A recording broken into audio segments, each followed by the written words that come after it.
Sure, I'm at my first alma mater, Clark Atlanta University in Atlanta, Georgia. CAU was the first HBCU in the southern United States. Shout out to our affiliate ATL Talks in Atlanta, Georgia, and everyone getting out there to vote for those 2 Senate seats. We love you.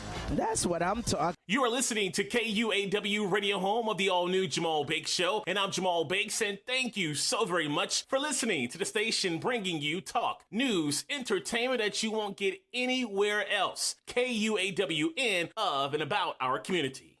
This is the last weekend before Christmas, and on Blue Simon City, we're wrapping up our All Christmas Blues and Southern Soul program.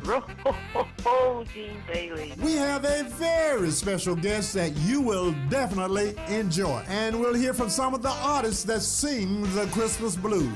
Join me, Gene Bailey, for Blue Simon City this weekend before Christmas, right here. This is comedian Janelle Banks, and you are listening to KUAW, Kansas City.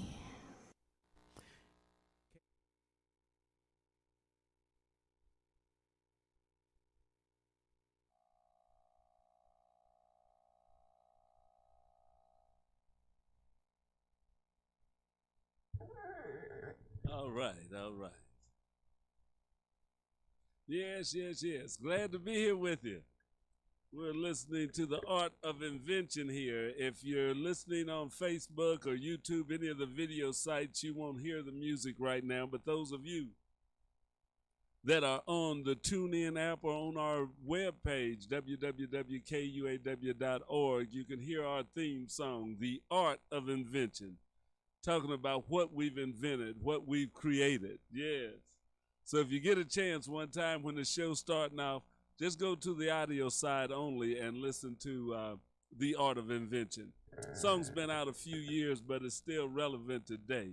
So I enjoy listening to it, and that's why I put it at the beginning of my show. But yes. Let me tune that down right now. All right. So I want to welcome everybody. This is the BFTAA and More show. I am your host, Louis George Walker. Glad to be with you today. Hope you're enjoying this Martin Luther King Day. Yes, this is Martin Luther King Day, and it's a day of service. Yes, not a day of celebration to be out and just party and having a good time. We don't barbecue and have the big dinners on it, but we do think about what Martin Luther King stood for and of being service to your fellow man, which is very important, definitely something that we should be doing. So, that's what this show is about today. It's the BFTAA and More show, and we're about being of service. That's it. And I wanted to say this is a product of the W.E.B. Du Bois Learning Center and the Black Family Technology Awareness Association, who came together to form this radio station, KUAW, which stands for Knowledge, Understanding, and Wisdom. So KUAW is that joint venture. You can pick us up on Facebook, on YouTube. We're on Twitch and Twitter. We're also on the Periscope. Although we did get some news that the Periscope platform is going to be shutting down, I think in March, so we won't be on Periscope. Periscope is owned by Twitter, so we'll still be able to do our live broadcast. I've got to figure out how to get on there, but to move it over to just going straight out live on Twitter, which won't be a problem. But Periscope is getting ready to shut down. It won't be around too much longer. So for those of you, maybe there's 4 or 5 of us that watch some of the shows on Periscope, you'll have to see us live on Twitter, but we'll be there. And you can find us on all those locations by typing in KUAW Radio. On Facebook, it's KUAW-radio. On Twitter, it's KUAW_radio. On Twitch, it's just KUAW space radio. And on YouTube, it's KUAW space radio. But anywhere you go, you put in KUAW radio, and you're going to pick us up. It's going to give you a lot on your search. Also, if you have a Alexa, you have that Google or Echo Home smart speaker or some other brand of smart speaker that you can talk to, just tell it to play KUAW, and you will pick us up. You can even try that on your phone. Just say, play KUAW, and you should hear us on there. So we're on the web in many, many forms and going out a lot of ways. So you can see us live. You can hear us on our audio side. We play music and these shows. So you can get this show right now.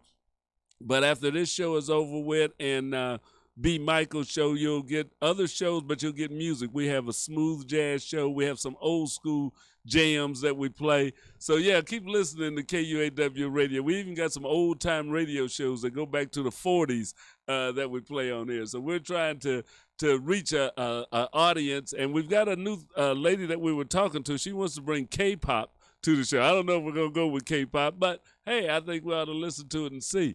Let me know what your opinions are. If you think you want to hear some K-pop or hear about K-pop, what it's about, and a show, you may not hear the music because if it's a show that she comes in and does, she may just talk to you about some of the artists and stuff. So if you're interested in K-pop, shoot us a note on Facebook, on Instagram, or YouTube. You can go to, we're on all of those. Look up KUAW Radio on Instagram, on Facebook.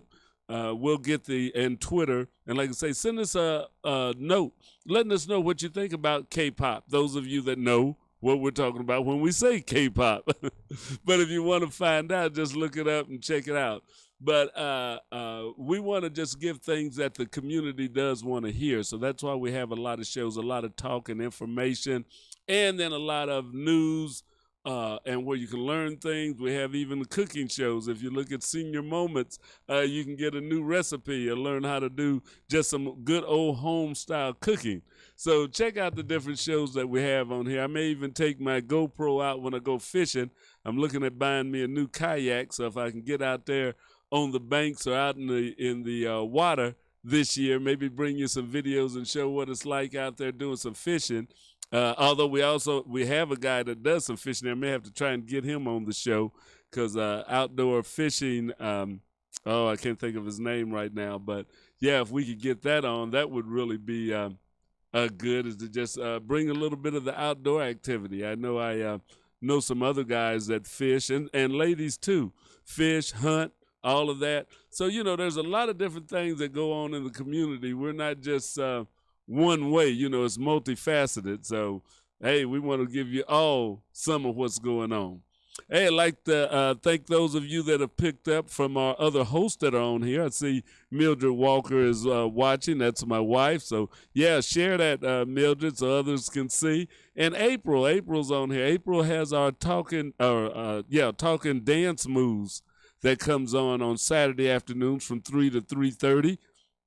They've got an event coming on that they've moved to Las Vegas, Expo, but there's going to be some young people and some artists, some dancers from Kansas City that's actually going out to do a show in Las Vegas, some of our young people and choreographers and stuff. You can find out and learn about that if you'll check out Talking Dance Moves on here Saturday afternoons at 3 o'clock from 3 to 3:30.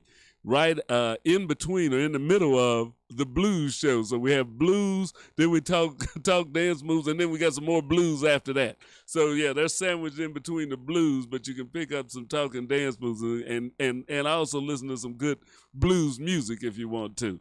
But that's kind of the different things that you'll hear here at KUAW Radio.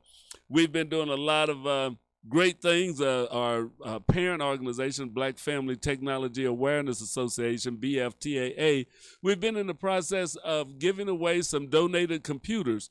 We want to still thank Assertus in Lenexa, Kansas.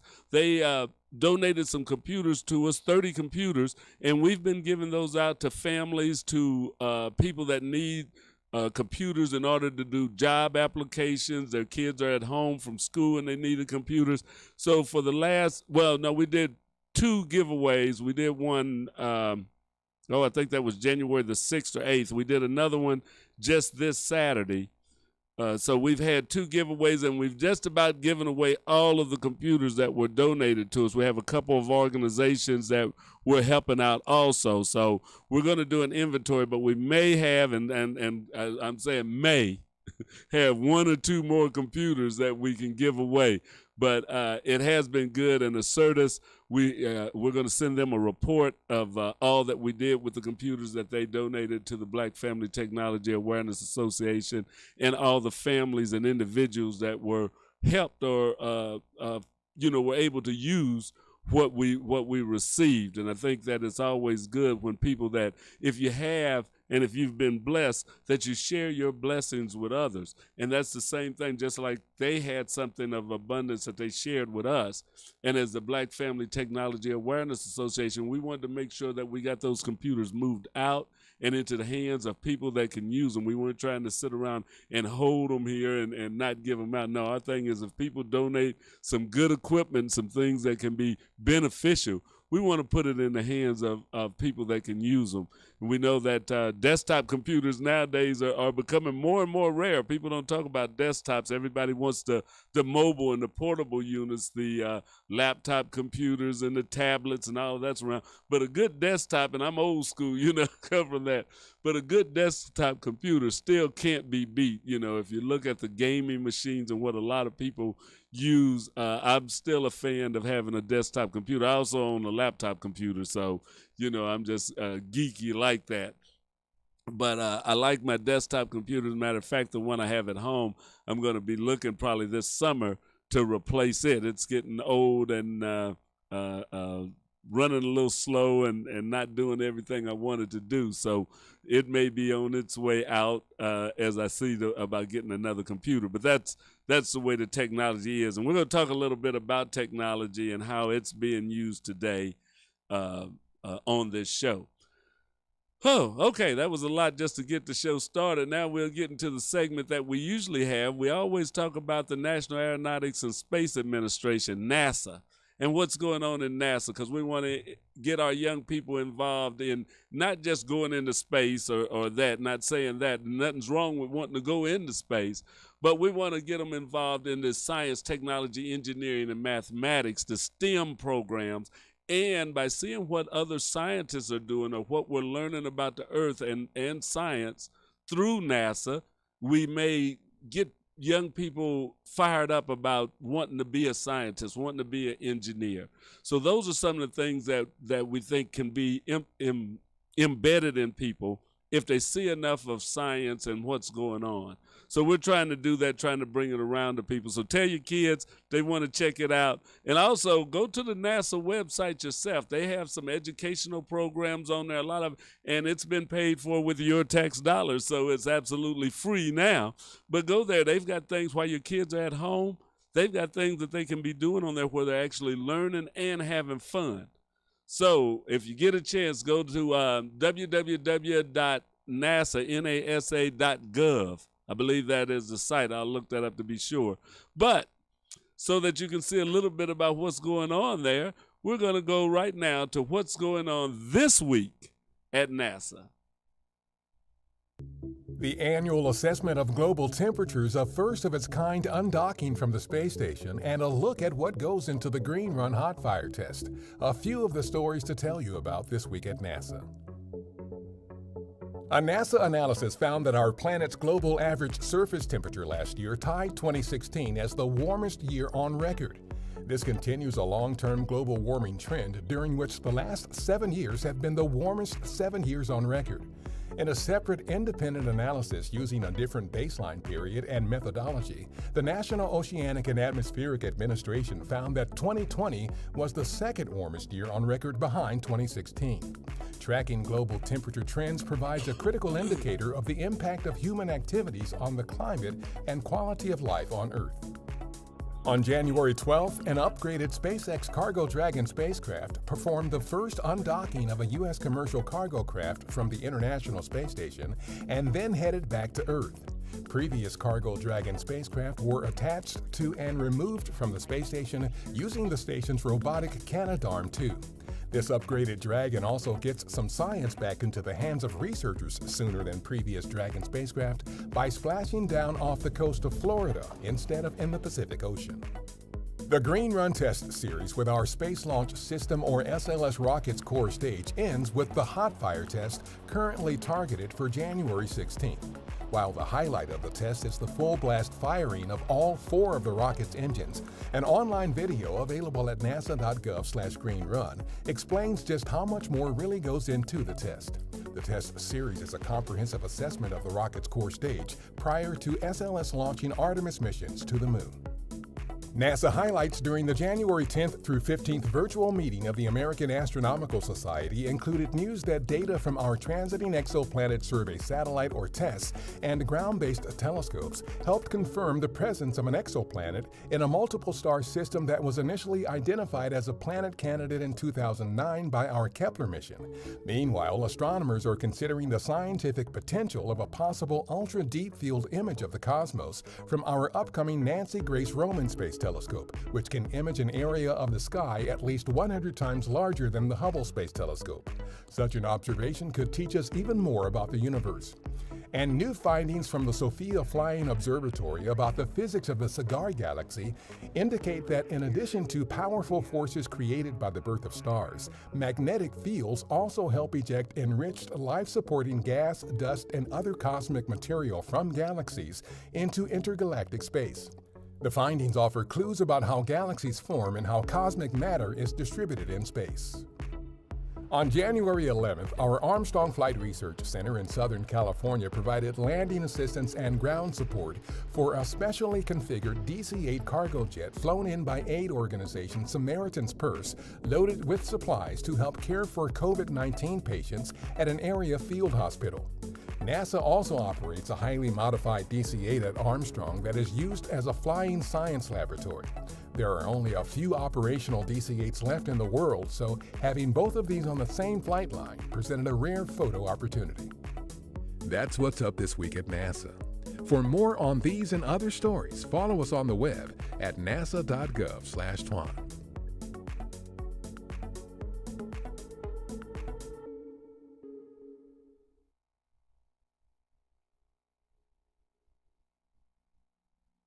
All right.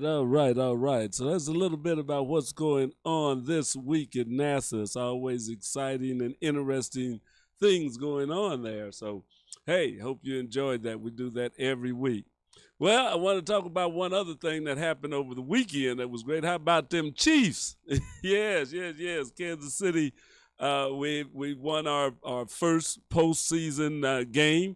And yesterday against the Cleveland Browns, Kansas City was victorious. 22-17 was the final score. Although we did have injury in there to where our quarterback, Patrick Mahomes, suffered a concussion in a tackle and running an option play, and he got tackled and was taken out of the game. He missed the final, I think it was about the final quarter of the match, if not a little more than that. And Henney had to come in, our backup quarterback, our second quarterback, and he did a great job. He threw one interception on a deep ball in the wind that I think, that kind of got away because he hauled off and threw it, but I think he overshot the receiver by a pretty good bit, and it was intercepted in the end zone. But the Chiefs held on, and he came back, settled down, made some completions after that to the receivers, Kelsey and Tyreek Hill, one that finished the game, sealed the game when we got a first down and time was running out. So that was the end of it. So under pressure, he comes into a big game, and we were able to do it. I have to give my hats off to our defense, too. They stepped up in the they played good throughout, but they really stepped up in the end there to make sure that Cleveland had to punt the ball, that we really, hung in there. So it was a good game. It was a good game. I mean, Tyreek Hill, Matthews, all of them. We say you did a great job. There was we could have did a little more, but I think you did enough to win, and that's good. So we want to celebrate the Chiefs today. And again, this is the MLK, or not to shorten it, but Martin Luther King Jr. Day of service and celebration for Martin Luther King and the work that he's done to celebrate his birthday, which I believe is the 20th, but it's always on the first Monday closest to his birthday that they set it up as a Monday holiday. But Martin Luther King, a leader in the civil rights movement in the 60s, who was gunned down, was assassinated in Memphis, Tennessee, but had made a big impact on not just the United States, but throughout the world.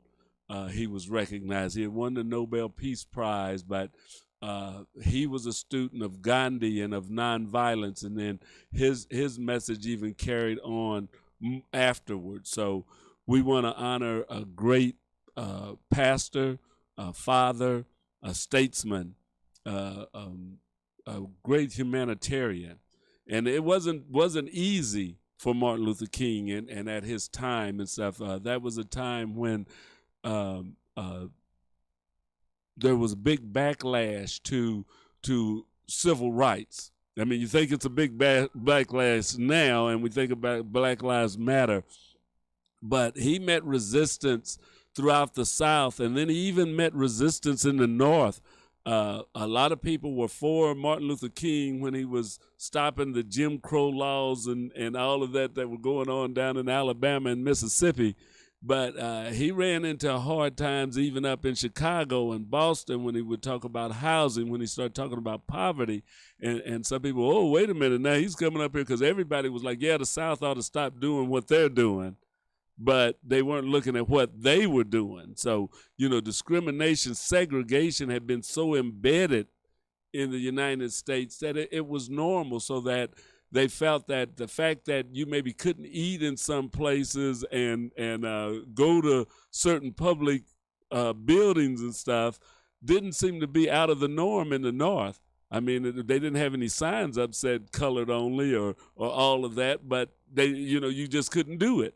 So that was something that when the light was shined on it or shone on it, that we realized that there's a problem in America, or there was a problem. There is a problem in America. And even after the riots in the 60s, with the Watts riots and stuff that went on in the early 60s, people talk about the riots after Martin Luther King got killed and went on, but there were riots before then. And there was a commission committed by the president to see what was going on. And they came back, I believe it was the Kerner report, that said, America was drifting into becoming two societies, two separate societies. Those that had, those that didn't, the black and white was separated.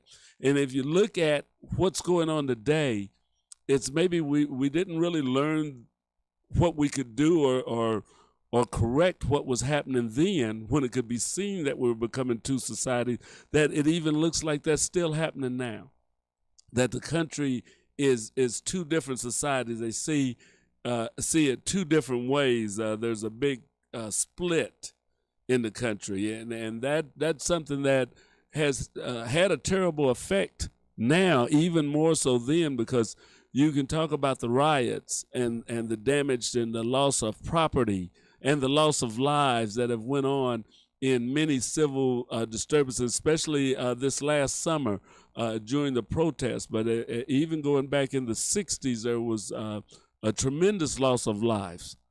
Protests and rioting cost many African Americans' lives.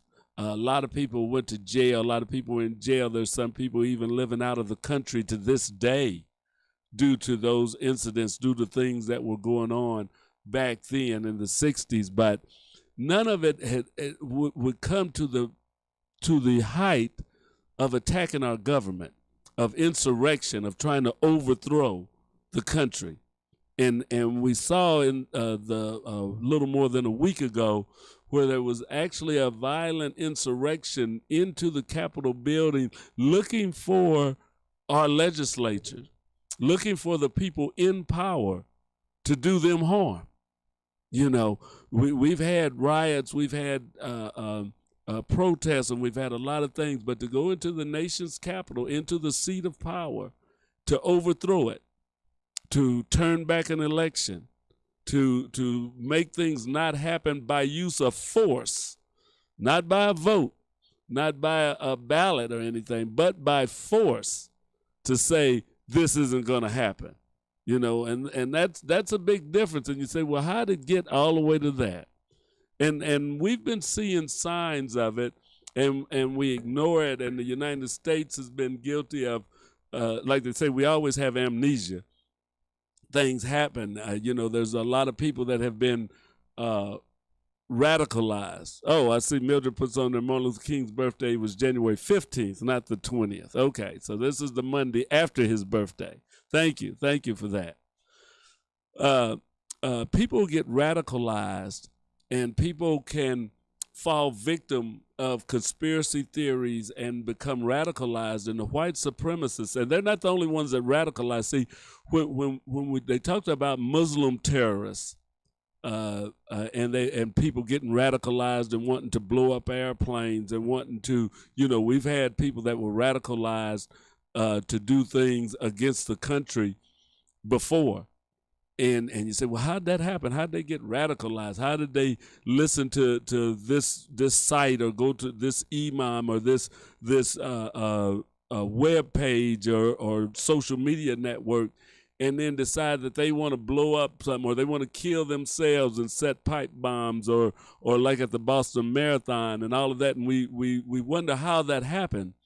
But the same process, you look at, how did a bunch of Americans get radicalized to overthrow the country, the government?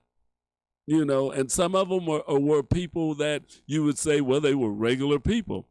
And sometimes people get used in that. Do I think that everybody that went to that rally was thinking about overthrowing the government or attacking the Capitol and going in there and tearing up and looking for people to hang and to lynch or to murder? No, I don't think everybody was. And I think that they are manipulated, or people in the crowd wanted to do something, and they helped use the crowd to mask what they're trying to do. Now, I say that to say, you look at the protests that went on in the cities this summer, and a lot of times we want to say, well, all those protesters, and they come out and they just want to riot and this and another. Well, do you think everybody in there came out for that? Or did some of them come out to protest police brutality or to say that Black lives do matter and just want to protest? Think about that. Think about that. All of you that went there, all of you that think that it was a thing to go to the rally the president called and they were just going up there to protest. And how many times in a city do you say it's a protest? And then things get out of hand. Sometimes there are provocateurs within a group, not just in the Black Lives Matter group, maybe in the MAGA group. I'm not saying it's the same ones, but people know how to use crowds. I mean, it's a known science and stuff. There's people that are trained in how to do that. Our government knows how to do that in other countries, and don't think that other countries wouldn't know how to do that in our country. Now, could there have been some agents from foreign countries involved in that, or people that were supported or had been radicalized by foreign countries to do that? Probably could have. Those are some of the thoughts we have to look at, and the way that we're getting radicalized. A lot of that is happening over the internet, over the different media outlets that we can get to, not just Facebook, not just Twitter or YouTube, but also from the different cable networks, because you can see what you want to see, and you don't have to see balanced stuff. One of the articles I was looking at came from back in 2018 in the Washington Post by Rachel Haspangos. I guess it's one of those rough names there, but it says in this story, and it was like how online hate turns into real life violence. It says white supremacist groups use social media as a tool to distribute their message, where they can incubate their hate online and allow it to spread. But when their rhetoric reaches certain people, the online messages can turn into real violence. Yes, we've seen that. We might forget, we say, well, it's something that just happened, but several incidents in recent years have shown that when online hate goes offline, it can be deadly. White supremacist Wade Michael Page posted in online forums tied to hate before he went on to murder 6 people in a Sikh temple in Wisconsin in 2012. Prosecutors said that Dylan Roof self-radicalized online before he murdered 9 people at a black church in South Carolina in 2015. Robert Bauer is accused of murdering 11 elderly worshipers at a Pennsylvania synagogue in October, had been active on Gab, a Twitter-like site used by white supremacists. So, those are things that we have to look at, that people get radicalized on watching or going on sites, and then they can act out. Yeah, there's a lot of people on there just talking, but they'll talk hate, they'll talk hatred. And as you start to normalize that hatred, for some people, they will act on it. And it's a technology, it's a technique that's been used. It's been, it's not just been used by the white supremacists, but it's been used by Islamic radicalists, and I don't want to say that, but Middle Eastern countries that have radicalized people. It says, I think that white supremacist movement has used technology in a way that has been unbelievably effective in radicalizing people, said Adam Newfield. He's the vice president of innovation and strategy for the Anti-Defamation League. We should not kid ourselves that online hate will stay online, Newfield added. Even if a small percentage of those folks active online go on to commit a hate crime, it's something well beyond what we've seen for America. This was written in 2018. Now, if you see in 2020, if just even a percentage of those folks that are active online go on to commit a hate crime, it can go well beyond what we've seen. Now, did this go well beyond what anybody's seen? Has anybody seen, or could you have imagined a couple of years ago, even a day before it happened, that people would be running through the halls of Congress, enraged, destroying, looking for victims, actually committing murder? So it wasn't just a thought, but it actually did happen. So these are things we have to look at, and we have to know that the media can be used in ways that really does affect and change people. And we've got to learn how to moderate. How do we change our individual perceptions of what we listen to and what we watch? What are we aware that we may be getting just one side of a story? If people watch Fox News all the time, they'll get one side. If they watch MSNBC all the time, they get one side. Do you have to watch both?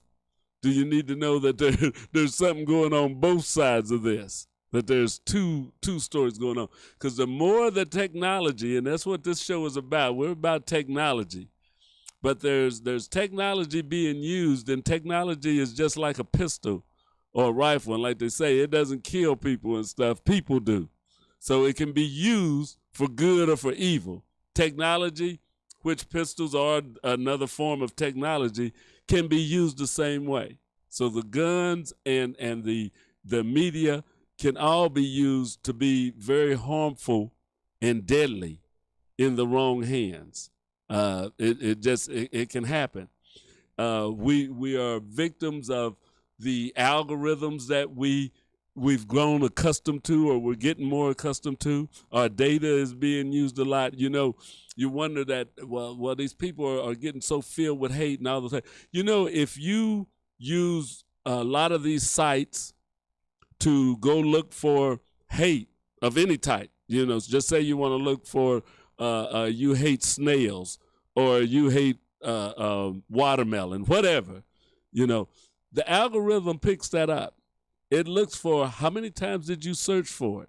How long did you spend on a site pertaining to it? And it says that and says, well, this is what this person likes. We need to give them more of it. So the next time you turn on your computer, you go to the site, all of a sudden on the side, just like you see this advertisement for I was looking for kayaks, one day online. And the next time I turned on my computer, well, guess what showed up in the little side column over there? There's some kayaks for sale. Just happened to be there. Because yesterday I was looking for kayaks. That's all part of the algorithm. So if you look for hate, if you look for different type of things, the algorithms pick this up and they start feeding you more of it. They say, well, this is what you want. And as we get more connected technically, we have to be careful about that, because it's all going to be set up, or it's being set up, that you can get the information that the algorithm presumes that you want and that you need. So it's trying to give it to you. It's not thinking good or bad. It's just saying, this is what you want. I'm going to give you more of it, because we are getting paid by advertisers to do that. That's how the company makes money. So when you wake up in the morning, if you've got the smartphone, if you've got all of those different attachments, you'll find that pretty soon your television comes on, it turns to the news show that you normally watch. It starts feeding you that same news. You get in your car, you're listening to the radio, it's on a station that's bringing you the same type of music or news or whatever that you want. This is all part of marketing, of building, but some things can have a detrimental effect as well as a good effect. So we have to look at it that way. I was looking at an article on we can't love or hate technology. It's what it is, and it talks about it. It says a hypothetical impact of ubiquitous technology can be illustrated as follows. A 35-year-old sales representative in a company manufacturing medical instruments wakes up at 6 o'clock in the morning. The first thing he encounters is the television news that is chosen by the satellite cable network company for his taste. The commercials on the TV are also selected based on his lifestyle and consumption pattern, data owned by the company. And they know what you like. They know what you're doing and stuff, because the food he consumes for breakfast is also recorded by the sensors on the refrigerators and the cabinets in the kitchen that are all part of that smart home that you have. The information is sent to the cereal, the milk, the orange juice companies. In fact, he has suggested that the cereal company make a rice and bean cereal. Sent the idea over cellular phone suggesting the design of the product. These are things that you can do with connected machines. Not bad. They're collecting data on you and they're using it. Companies with his information try not to disturb him with messages or pop-ups, because they know that he as a sales representative would not have much time during the daytime. However, as lunchtime closes, he may receive several messages from companies, usually restaurant chains, with a branch close to him saying that, hey, you might want this for lunch. So the smart things that we're getting, our phone knows where we travel daily, may start suggesting certain routes. There's a lot of data and information that's being sent out about us every day, and one of the big things that a lot of people don't pay attention to is who owns that data. Are we involved in looking at how our data is being used and maybe misused, and how it's working for or against us? That's why we need more people to get involved in science, technology, engineering, and mathematics. That's why we have to look at the ethics of our data, of our using of technology. Not that technology is bad, but what are our ethics? How do we use it? That may make the difference. We need to really look at that, because part of what's been happening in this country has come from us segregating into our own silos and not knowing, and then starting to think as the other as being bad or evil. If you close yourself in and you're only being fed one thing, you can be fed that, well, it's the other's fault for whatever's going on in your life. That your life's going to change, that we need to go back to the way things used to be. Ain't gonna happen. But that's the thing that, what was in the past is in the past. You ain't gonna get it back. But we should learn from it to move forward. So we've got to start using the technology to be beneficial, to be helpful. We have to have certain controls. We don't have to have total censorship, but just as you can't yell fire in a crowded theater, there are certain limits to the things you can do or say or incite people to do. And that's been, there's been court cases before of things that are going on like that. So we need to really look at it. I don't know what's going to be the final outcome and what's right and what's wrong, but we need to talk to our legislatures. Yeah, you need to be talking with your congressmen. You need to talk with your state representatives, your city council people, and see how they can work on this. We want to use technology. We want to use technology right. We don't want it to run amok. We don't want it to help cause chaos in our lives, So that's kind of what I wanted to talk to you today about. So that's my little rant, my little soapbox. I'm not through. I may talk about it a little bit more next week, but that's what I wanted to talk to you about this week. Also wanted to let you know we've got some information back that some of you guys, I had Mr. Eric Sanders in here last week on the show. We did a joint show together.